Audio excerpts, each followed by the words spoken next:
Hello friends, प्रभु यीशु मसीह के पाक और सच्चे नाम में परमेश्वर के महिमा हो और आप सभी को मसीह यीशु में सादर शालोम।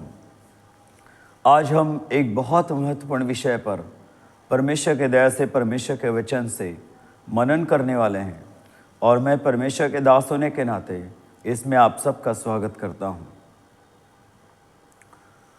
आज हमारा विषय है प्रभु यीशु मसीह में मनुष्यत्व और ईश्वरत्व, humanity and divinity of Jesus Christ.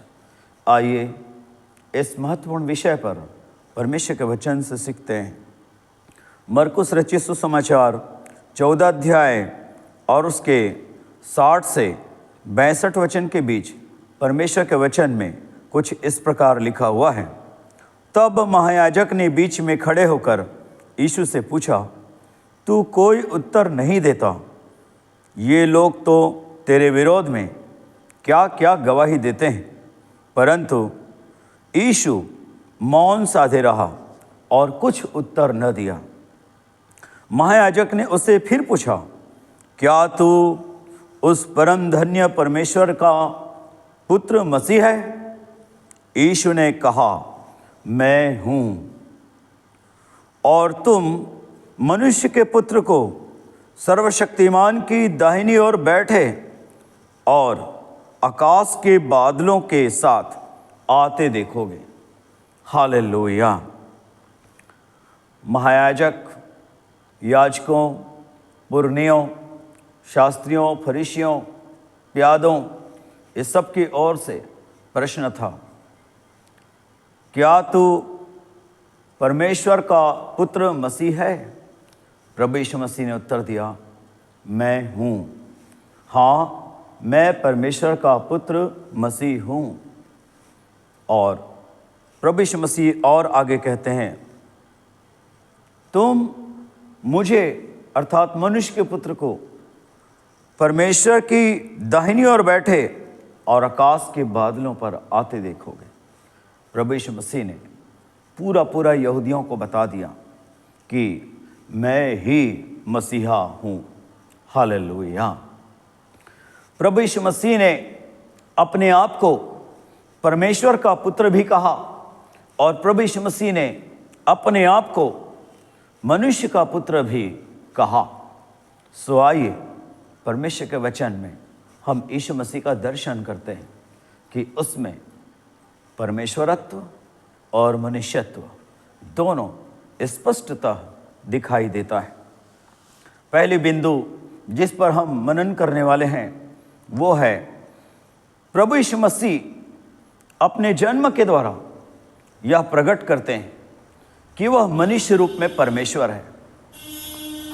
Ibrahim से लेकर यूसुफ तक मत्ती 1 अध्याय में हम यीशु मसीह के वंशावली को देखते हैं और यीशु मसीह के वंशावली में इब्राहिम से यूसुफ तक बीगेट शब्द का इस्तेमाल हुआ है।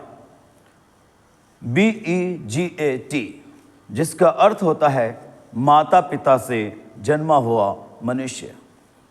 Ibrahim begat Isaac, Isaac begat Jacob. इस प्रकार यूसुफ तक हमें पढ़ने मिलता है। यूसुफ से मरियम दाऊद के घराना में यहूदा गोत्र में जुड़ती है और मरियम से यीशु मसीह का बॉर्न हुआ, ना कि बिगैट। यीशु मसीह के लिए जो शब्द इस्तेमाल होता है उसके जन्म से संबंधित वो है बॉर्न, BORN, जिसका अर्थ होता है ईश्वरीय जन्म। हालेलुया। प्रभु यीशु मसीह परमेश्वर की दया से, पवित्र आत्मा की सहायता से मरियम के कोख से इस संसार में आते हैं। मरियम का उसमें कोई अंश नहीं था, यूसुफ का उसमें कोई अंश नहीं था। वो स्वयं पवित्र जन्म के द्वारा इस संसार में आते हैं। हालेलुया। यह जन्म प्रकट करता है कि यीशु मसीह अदृश्य परमेश्वर का एकलौता रूप है। यह जन्म प्रकट करता है कि अदृश्य परमेश्वर देहधारी रूप लेकर बच्चे का रूप धारण करके इस संसार में जन्म लेकर आ गया। वो पवित्र जन्म के द्वारा संसार में आया। इस प्रकार बाइबल हमें इस बात को बताता है कि यीशु मसीह किस प्रकार परमेश्वर है, और वही यीशु मसीह जो पवित्र जन्म के साथ इस संसार में आया, वही प्रभु यीशु मसीह को हम आगे देखते हैं। यीशु पर मरियम यीशु मसीह को हेरोदेस के हाथ से बचाने के लिए मिस्र लेकर भाग जाते हैं, ताकि राज्यपाल हेरोदेस यीशु को ढूंढ ना पाए और यीशु जीवित रहे। जिस व्यक्ति का जन्म ईश्वरत्व के अनुसार इस संसार में आया है, उसी बच्चे को मनुष्य के रीति पर बचाना पड़ा। यीशु मसीह एक साथ परमेश्वर और एक साथ मनुष्य के रूप में दिखाई देते हैं। दूसरा मनन, प्रभु यीशु ने जब वह 12 वर्ष के थे, यरूशलेम में महाधर्म संसद के सामने ईश्वरीय ज्ञान का प्रगटीकरण किया, जिससे यह प्रकट हुआ कि यीशु मनुष्य रूप में परमेश्वर है।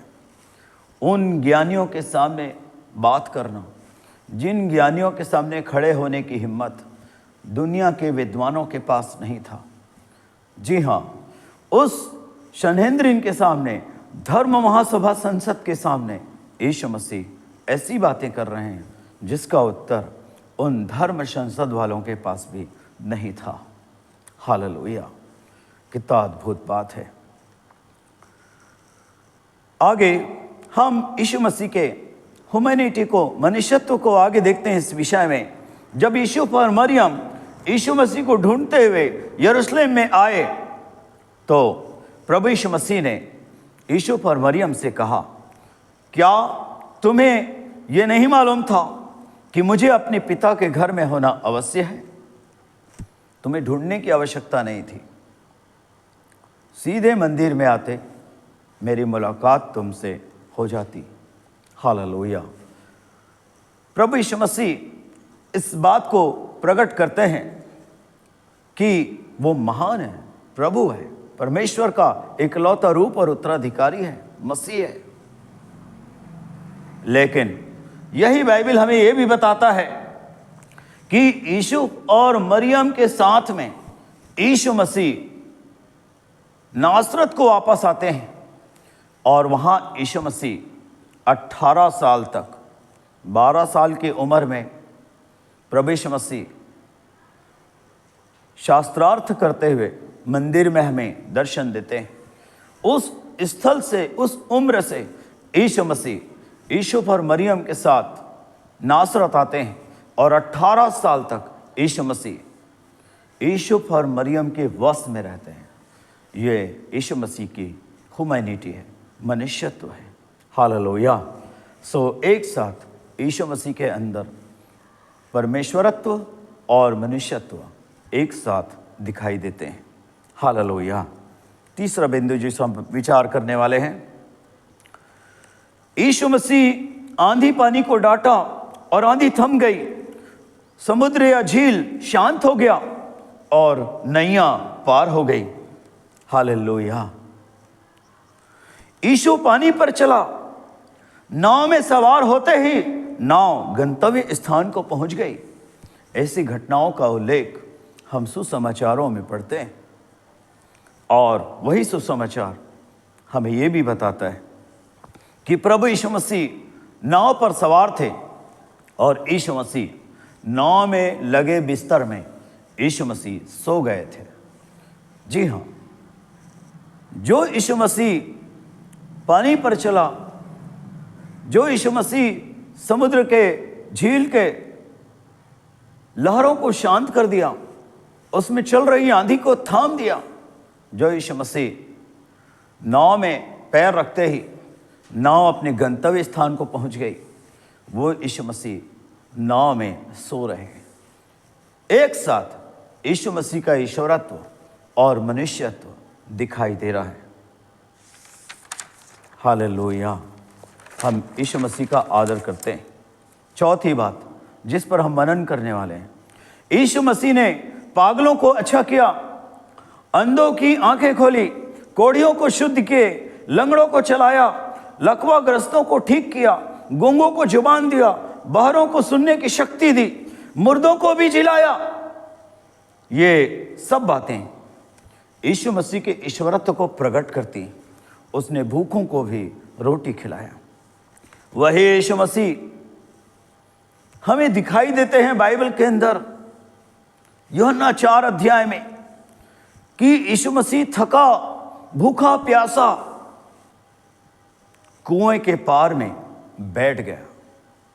हालेलुया। यीशु मसीह कितना महान है।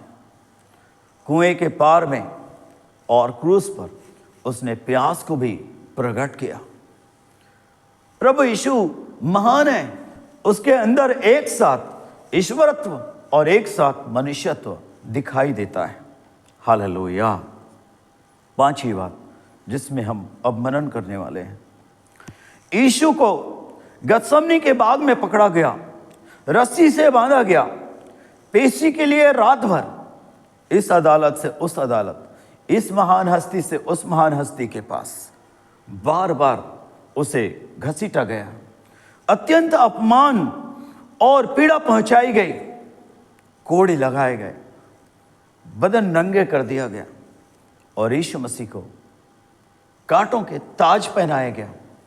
यीशु मसीह को क्रूस पर चढ़ा दिया गया। 3 खिलों के सहारे यीशु मसीह क्रूस पर टंगे हुए थे। इस प्रकार से हम यीशु मसीह के अंदर इस बात को देखते हैं कि वो कैसे अपमान, निंदा और कष्ट और वेदनाएं सहते हुए क्रूस पर टंगा हुआ है। यीशु मसीह अपने बचाव में अपनी शक्ति का उपयोग नहीं किया, परंतु उसी यीशु मसीह के बारे में आगे हम सुसमाचारों में पढ़ते हैं कि यीशु मसीह मुर्दों में से तीसरे दिन जी उठा। हालेलुया। वो भी हमेशा हमेशा के लिए। फिर वो कभी मरने वाले नहीं हैं। अनंत काल के लिए उसने मृत्यु को हराकर पुनरुत्थित हो उठा, जी उठा। यीशु सदैव जीवित है। आज यीशु मसीह स्वर्ग में परमेश्वर के दाहिनी ओर बैठा है और पूरी मानव जाति के लिए मध्यस्थता की प्रार्थना कर रहे हैं। अपनी कलीसिया के लिए जगह तैयार कर रहे हैं। यीशु मसीह अपनी कलीसिया को लेने के लिए स्वर्ग से बादलों पर आने वाले हैं। उसमें ईश्वरत्व भी है। हालेलुया।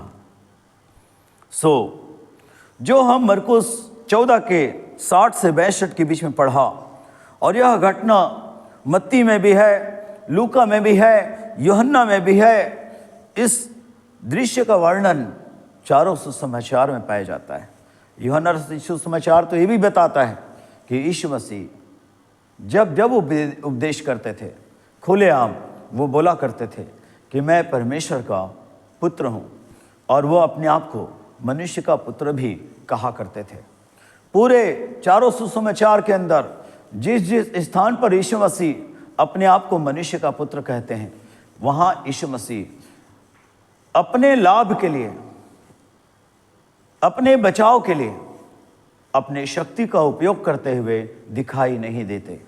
लेकिन यीशु मसीह परमेश्वर की महिमा करने के लिए और लोगों की सेवा करने के लिए उसने ईश्वरत्व का उपयोग किया। मैं परमेश्वर का इकलौता पुत्र हूँ, इस बात के अधिकार को, सामर्थ को, योग्यताओं को यीशु मसीह ने प्रकट किया, उपयोग किया। लोगों की सेवा के लिए, परमेश्वर की महिमा करने के लिए यीशु मसीह ने अपने सामर्थ का उपयोग किया, अपने अधिकार का उपयोग किया, अपने ईश्वरत्व का प्रदर्शन किया। लेकिन जहाँ पर यीशु मसीह को अपने बचाव में अपनी शक्ति का उपयोग करना है, परमेश्वर प्रदत्त अधिकारों और सामर्थ्यों का उपयोग करना है, यीशु मसीह ने उपयोग नहीं किया। हालेलुया। इसलिए यीशु मसीह एक ही समय में संपूर्ण परमेश्वर थे और एक ही समय में वो संपूर्ण मनुष्य थे। आइए हम उस यीशु मसीह पर विश्वास करें। केवल यीशु मसीह है जो एकमेव परमेश्वर यहोवा का इकलौता रूप है, जो अनादिकाल से उसके साथ है, जिसे उस एकमेव परमेश्वर यहोवा ने पवित्र जन्म के द्वारा इस दुनिया में भेजा, जो 33.5 वर्ष इस संसार में रहा। यीशु मसीह एक ही समय में वो संपूर्ण मानव थे और एक ही समय में वो संपूर्ण परमेश्वर थे। ऐसे प्रभु यीशु मसीह की महिमा हो। आइए प्रार्थना करते हैं। ऐ प्रभु यीशु मसीह, आप महान हैं। आप एक ही समय में संपूर्ण परमेश्वर थे और एक ही समय में आप संपूर्ण मानव थे कि हम आप पर विश्वास करें। आप एक ही समय में मानव थे कि आप हमारे लिए अपनी जान क्रूस पर दे सकें और एक ही समय में आप परमेश्वर थे कि आप मुर्दों में से तीसरे दिन सदा के लिए जी उठें।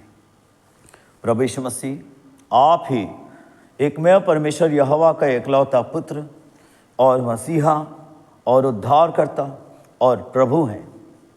आप पर ईमान लाने के लिए, आपके ईमान में बने रहने और बढ़ते जाने के लिए हम सब की सहायता कर, सब बातों में आपको आदर मिले, प्रभु यीशु के नाम में, आमीन।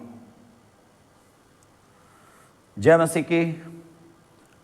अगले वीडियो में फिर से मिलेंगे फ्रेंड्स, तब तक के लिए अलविदा।